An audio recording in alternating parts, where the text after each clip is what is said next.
basically the two key runs that you want to include when you're training for a half marathon is a shorter interval-based run, right? That works on your VO2 max, it works on your anaerobic system, basically short intervals, right? Think track workouts, 400-meter sprints, 1 minute on, 1 minute off, that type of workout. Again, these are all included in the training plan that is to come. The second key workout that you want for a half marathon is a long run. And so, for example, one of our athletes, Eric, he's doing the upcoming Brooklyn half, and he's running with us on Tuesdays and Saturdays. And basically what I've been telling him is, okay, Tuesdays, I'm going to pair you with a guide, and you're going to do these interval runs, right? He started with 1 minute on, 1 minute off, and he slowly progresses week after week after week to a minute and a half on, minute and a half off, to 2 minutes on, 2 minutes off.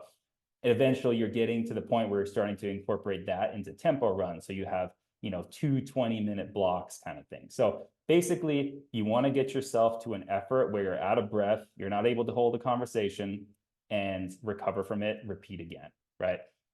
The whole concept of a long run is that you start with something that's manageable. So just completely arbitrarily, right? Let's say Eric was comfortable with doing 4 miles. That's great. You start with 4 miles. Each Saturday, he adds a mile. So 5 miles, right? Then next week is 6 miles. Next week is 7 miles. Totally cool that after 3 to 4 weeks, you take kind of a deload week, which means, for example, say you do 4 miles, 5 miles, 6 miles, 7 miles, then you can drop back down to 4 just to give yourself a week kind of break. And then you jump back up to 8, 9, 10, 11, drop down to 6. And then say you hit back up to 11, 12. It kind of depends on where the race kind of sits into that schedule.